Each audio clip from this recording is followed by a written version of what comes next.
আজকে হচ্ছে লো বাজেটের ভিতরে একটা মোটরসাইকেল কিনবো, কিন্তু সেই গাড়িটার নাম্বার হবে ঢাকা মেট্রো ল, মানে 150 সিসির একটা গাড়ি, কিন্তু 1 লাখ টাকার নিচে আসলে বাজেট নিয়ে যাইতেছি। আমার একজন সাবস্ক্রাইবার ভাইকে আজকে একটা লো বাজেটের 150 সিসি মোটরসাইকেল কিনে দিব। অনেকে আছেন যারা পাঠাও রাইড করতে চান, তাদের জন্য আজকের এই ভিডিওটা উপকারে আসতে পারে। যাদের বাজেট কম কিন্তু 150 সিসির একটা মজা নিতে চান, তাদের জন্য হয়তো আজকে ভিডিওটা কাজে আসবে। সো ভিডিওটা স্কিপ না করে সম্পূর্ণ ভিডিওটা দেখেন। চলে না গাইতে থাকি। যে মোটরসাইকেল কিনবে সেই ভাই হচ্ছে এই যে কালশি রোডের মাথায় দাঁড়ায় আছে। কি অবস্থা? রেডি একদম? তাহলে এখন কোন জায়গায় যাব বলেন তো? 1 নম্বরের দিকে যাই। ওই গাড়িটা আগে দেখি, আপনি যেটা দেখে রাখছিলেন না, ওইটাকে দেখি। যদি ওইটা ভাল লাগে তাহলে আগাবো, নাইলে শোরুম গুলো দেখতে হবে। আপনার বাজেট যেহেতু একদম কম, একটু হিসাব করে কাজ করা লাগবে ভাই। কত জানি আপনার বাজেট? শুধু 80। আর একটু বাড়ান যায় না? হাইসা দিলেন ভাই, চলেন দেখি। এই ভাইয়েরা আমি আগেই বলছিলাম যে ভাই শুধু 80,000 টাকায় কিন্তু আপনি ভালো কোনো কন্ডিশনের অ্যাপাচি আরটিআর বাইক পাবেন না। ওনার আবার এই অ্যাপাচি গাড়িটাই সবচেয়ে বেশি পছন্দ, অন্য কোনো গাড়ি তার চয়েস নাই। সে কিনলে অ্যাপাচি গাড়ি কিনবে। সেই অনুযায়ী আমি বলছি যে ভাই 1 লাখ টাকা মিনিমাম আপনার বাজেট থাকতে হবে যদি আপনি মোটামুটি কন্ডিশনের বাইক কিনতে চান। কিন্তু কিছু করার নাই, ভাইয়ের বাজেট কোনোভাবেই বাড়ানো সম্ভব না। আর সে হচ্ছে স্টুডেন্ট মানুষ, এই টাকাটাই তার কাছে অনেকটা বেশি। তো তার বাজেট যেহেতু একবারে কম, কি বাইক যে কিনবো এটা নিয়ে খুব চিন্তিতই ছিলাম। যদিও সে বিক্রয়.com একটা গাড়ি দেখে রাখছিল। তো এটা দেখতে যাওয়ার আগে আমরা মিরপুর 6 নম্বরের যে বাইকের শোরুম গুলো আছে সেকেন্ড হ্যান্ড বাইক বিক্রি করে, তাদের কিছু বাইক আমরা দেখে একটু আইডিয়া নেওয়ার চেষ্টা করলাম। ওই একটা গাড়ি আপনার পছন্দ, শুধু আরটিআর?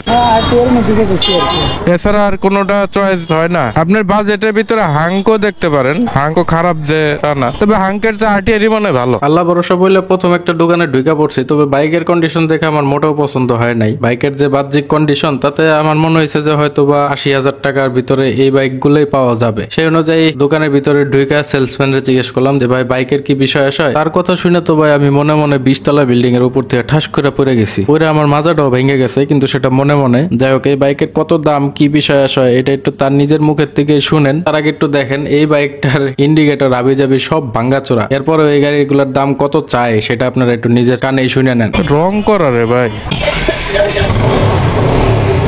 কয় টাকা দাম ভাই? এগুলা কিরকম চান আপনারা? কোনো অপশন নাই? ধন্যবাদ ভাই। কি বুঝলেন? এই গাড়ি যদি 1,05,000 টাকা চায় তাহলে ওইলো কত, আবার কয় কোনো অপশনই বলে নাই। মিরপুর 6 এরিয়াতে কিন্তু মোটামুটি অনেকগুলা সেকেন্ড হ্যান্ড বাইকের শোরুম আছে। আমি ভাবছিলাম যে হয়তোবা 80,000 টাকার ভিতরে এখান থেকে কোনো একটা কিছু ম্যানেজ হয়ে যাবে। হয়তোবা সেরকম কোনো আশানুরূপ গাড়ি পাবো না, কিন্তু কিছু একটা পাবো যেটা মোটামুটি কাজ চলে যাওয়ার মতো। কিন্তু আমি ভাই পুরাপুরি হতাশ। ঘুরতে ঘুরতে মোটামুটি 4-5টা দোকান ঘুরে ফেলছি, একটা গাড়িও পছন্দ হয় না। যেটা পছন্দ হয় সেটার বাজেট ধরা লাগবে মোটামুটি 1,20,000 টাকার উপরে, কিন্তু 1,20,000 টাকার গাড়ি ভাই ওগুলা না। তাহলে এখন কি রেখে কি করি সেটা নিয়ে পরে টেনশনে আছি। চলেন পরের শোরুমে কি আছে সেটা দেখে নিই। ভাই একটু দৌড় দিয়ে দেখে আসেন তো অ্যাপাচি আছে নাকি। ভাই এটা কত মডেল, কত দাম চাওয়া? তাহলে তোর দেখে লাভ নাই, মেলা দাম। ওই দোকানে দেখেন তো আছে নাকি। আগের বাইকটা মোটামুটি ভালোই ছিল, 2022 মডেল, 1,25,000 টাকা দাম চাইছে। কিন্তু এই বাইকটা হচ্ছে 2018 মডেল। ইনার দাম শুই না ভাই আবার 20 তলা থেকে পড়ে গেলাম। ভাই এটা কত মডেল? 18 মডেল। স্টিকার নতুন করা মনে হয় না? একটু চাপে তো।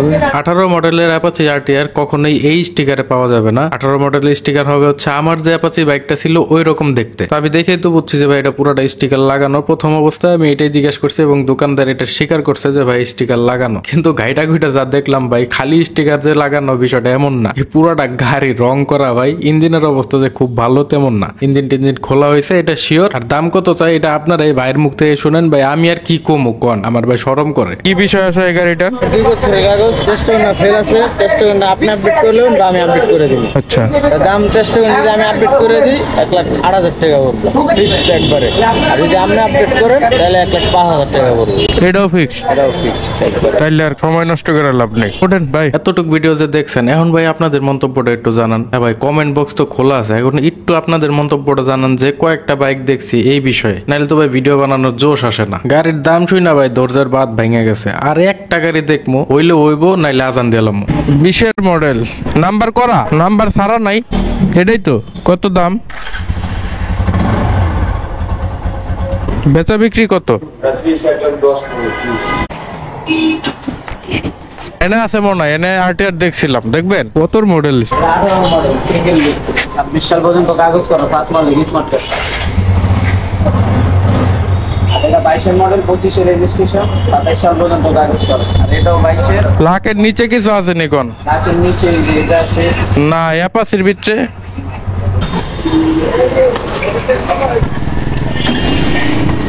ভাই আদায়রা ঘুরে এনে লাভ নাই, যেটা মনে হইতেছে, বুঝতেছেন তো?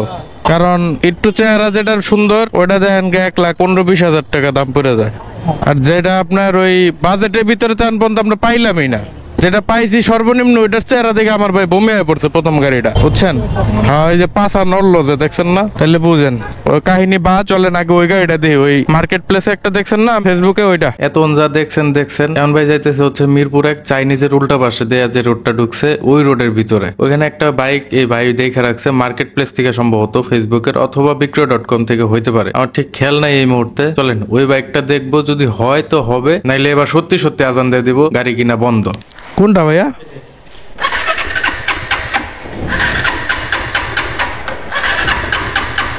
অনেক দিন ধরে পড়ে আছে গাড়ি, কিক মারেন ভাই। রোজা রাইখা ভাই এই কিক মারা কি শরীরে পোষায়? এই গাড়ির মালিক হচ্ছে এখন অফিসে আছে, আর এই ভাইয়ের দায়িত্ব দিয়ে গেছে যদি কোনো কাস্টমার আসে তাহলে এই গাড়িটা যেন সে দেখায়। সে হচ্ছে এই বাসার দায়িত্বে আছে, মানে দেখাশোনার। তো তার দায়িত্ব সে ঠিকই পালন করতেছে, কিন্তু গাড়িটা ভাই কোনোভাবে স্টার্ট হইতেছে না। গাড়ি ভাই 3 মাসের কাছাকাছি এই গ্যারেজে পড়ে আছে। আমি যাওয়ার পরে গাড়িটা পুরো নোংরা অবস্থায় পাইছি ভাই, ধুলা বালি দেয়া ভরা। গাড়িটা মনে হয় স্টার্টও দেওয়া হয় না, চালানো হয় না। এই গাড়িটা যে চালাইতো, মানে এটার যে মালিক, সে হচ্ছে নতুন একটা ইয়ামাহা ভার্সন 4 কিনছে, তখন থেকে এটা চালানো বন্ধ। আর এই কারণেই সে হচ্ছে এই গাড়িটা বিক্রি করবে। মূলত এই গাড়ির মালিক যিনি, তিনি এই গাড়িটা হচ্ছে টানা 7-8 বছর এক হাতে চালাইছে। মানে সে ব্র্যান্ড নিউ কিনছিল, তার হাতে রেজিস্ট্রেশন করা, সব ট্যাক্স টোকেন হাবিজাবি যত রিনিউ করা লাগছে সব সে নিজে করছে, এবং তার নতুন বাইকটা কিনা পর্যন্ত সে এই বাইকটাই চালাইছে। তো আমি আমার বেসিক নলেজ অনুযায়ী বাইকটা অনেকভাবে স্টার্ট দেওয়ার চেষ্টা করলাম, প্লাগ খুলে দেখলাম, নিজে কিক দিলাম, বিল্ডিং এর ভিতরে ঠেলাঠেলি করে দেখলাম, বিল্ডিং এর বাইরেও নিয়ে গেলাম, শুধু বাইরে না, ঠেলতে ঠেলতে আরেকবারই ভিতরে ঢুকে গেছি। সেখানে যাই দেখি আমার ভিডিও দেখে এরকম কয়েকজন ভাই ব্রাদার জুইটা গেল। শেষমেশ নিজে না পারে তাদেরকে দিয়েও ঠেলাইলাম, কিক মারাইলাম, কিন্তু কোনোভাবেই টানা 1.5 ঘন্টা চেষ্টা করার পরে গাড়িটা স্টার্ট দিতে পারলাম না। এদিক দিয়ে গাড়ির মালিকও বাসায় নাই। ফোন দিলাম যে ভাই কি অবস্থা, আসতে পারবেন কিনা? সে বললো যে ভাই 10-15 মিনিট দাঁড়ান, আমি আসতেছি। তারপরে কি ঘটনা সেটা দেখেন। কি কি ধাক্কা দেওয়া নাই তো ভাই। পাউডান পাউডান পাউডান।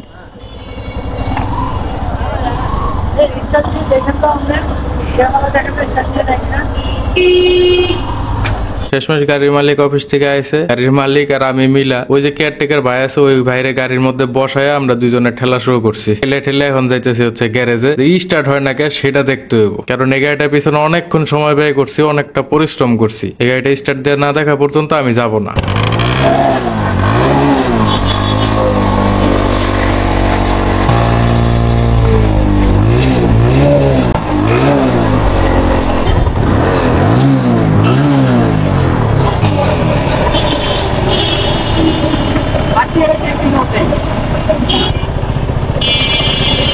ধার ধার পকেট পাল্টান লাগবে। ধার দেখেন, ধরে দেখেন এই জায়গাগুলো কিরকম ধার।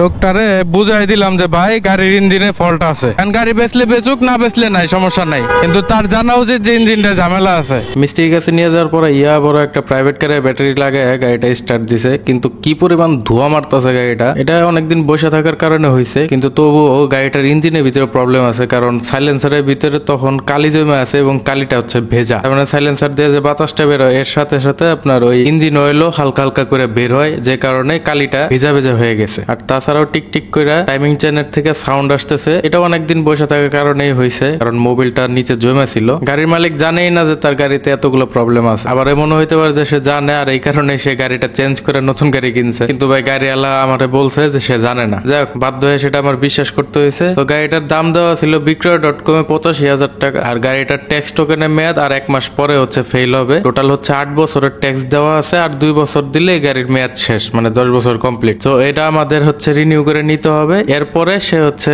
গাড়ির কন্ডিশন বোঝানোর পরে 80,000 টাকা দাম কাইটে দিছে, এর নিচে আর দিবে না। তো আমি তার এই গাড়ির বাহ্যিক কন্ডিশন এবং ইঞ্জিনের কন্ডিশন, আনুষঙ্গিক যা ঝামেলা যা আছে এগুলো সব বুঝায় বললাম। গাড়িতে আরেকটা সমস্যা আছে, পিছনের সাসপেনশন একটা অয়েল সিল কাটা, যেটা হচ্ছে চেঞ্জ করা ছাড়া কোনো উপায় নেই। তো সব মিলে আমি 70,000 টাকা তাকে দাম বলছিলাম, কারণ আমি ধরেই নিছি যে 10,000 টাকা এটাতে কাজ আছে। কারণ যেহেতু ইঞ্জিনে ঝামেলা, তো ইঞ্জিনটা কাজ করাইতে গেলে মোটামুটি 5-7,000 টাকা চলে যাবে। আর আনুষঙ্গিক সব মিলে ধরেন যে 3,000 টাকায় আপাতত একটা মেকআপ করা ট্রাই করা যাইতে পারে। তো ভদ্রলোক আমাদের গাড়ি দিবে না, কিন্তু সমস্যা হচ্ছে যে ভাই গাড়িটা কিনতে গেছে, ভাইয়ের গাড়িটা এই অবস্থাতেই পছন্দ হয়ে গেছে আউটলুক দেখে। গাড়িটার আউটলুক আসলেই সুন্দর, কিন্তু অনেকদিন চালানোর কারণে ইঞ্জিনের কাজটা হয়েছে, এটা খুবই স্বাভাবিক। যাই হোক, যে ভাই গাড়িটা কিনতে গেছে তার যদি পছন্দ হয়ে যায় এই অবস্থাতে, আমার তো কিছু করার নাই। সে 75,000 টাকা পর্যন্ত রাজি ছিল এবং আমিও সেটা তার হয়ে বলছিলাম, কিন্তু তাতে সেই গাড়ির মালিক এই গাড়িটা আমাদের দিবে না। পরে আমরা চলে আসতেছিলাম, সব কথাবার্তা শেষ করে গাড়িটা আমাদের নেওয়া হচ্ছিল না। আসার পরে আবার ভাইয়ের সাথে একটু ডিসকাস করে ভাই বললো যে ভাই আর 2,000 টাকা বাড়ায় বলি, দেখি গাড়ি সে দেয় কিনা। পরে হয়তো মালিক বুঝতে পারছে এবং গাড়িটা আমাদের 77,000 টাকায় সর্বশেষ নেওয়া হইলো। এবং এর ডকুমেন্টস হিসাবে আমরা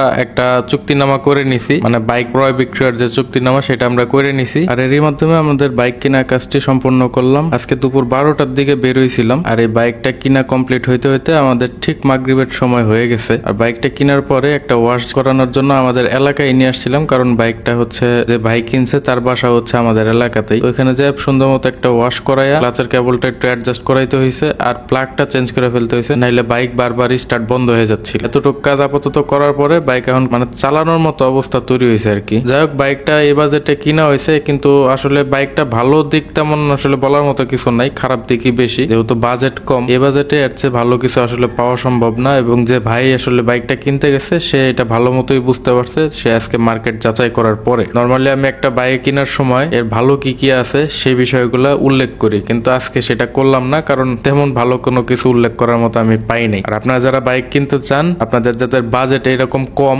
এবং 150 সিসির বাইক কিনতে চান, তাদের ভাগ্যে এরকমটাই হবে। তো আপনাদের মিনিমাম যে বাজেটটা রাখা উচিত এই আরটিআর গাড়িটার জন্য, এটা কমপক্ষে 1,20,000 টাকা হইলে আপনারা মোটামুটি ভালো একটা কন্ডিশনের বাইক পাবেন বলে মনে হয়। তো ভাইয়ার আমি আমাদের এলাকাতে একসাথে আজকে ইফতার করলাম, ইফতারের পরে বাইকে এখন বিদায় দেওয়ার পালা। বাইকটা কেনার পিছনে আমি তাকে সারাদিন সময় দেওয়ার কারণে সে আমার প্রতি খুশি, আমাকে কিছু হাদিয়া দিয়েছে। আমি পরিমাণটা বলতেছি না, কারণ উপহারের পরিমাণ আমি আসলে পাবলিকলি শেয়ার করতে চাই না। আমার মন মতো হয়েছে, কিন্তু আপনি দামটা বেশি দিয়েছেন ভাই গাড়ির। বেশি হইলে আমি এই দামে শোরুমে পাইতাম না। যাক, আমার মতে এটা আমি 7,000 টাকা বেশি দিলাম। আপনি আমার পছন্দ ছিল হচ্ছে 70-এ, এরপরেও 5,000 বাড়ায় কইছিলাম যেহেতু 75-এর পরে আপনি যেটা বেশি কইলেন ওইটা টোটালি আমার ইচ্ছা নাই, কারণ 10,000 টাকার কাম আছে গাড়িটার।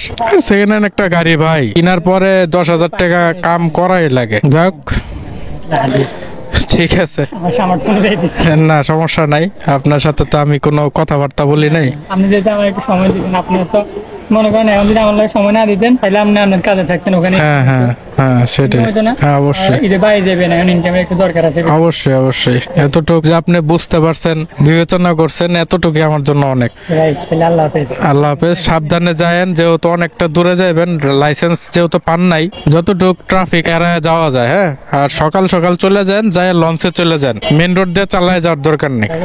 ইনশাল্লাহ সাবধানে চালায় না, আর হেলমেট অবশ্যই পরে।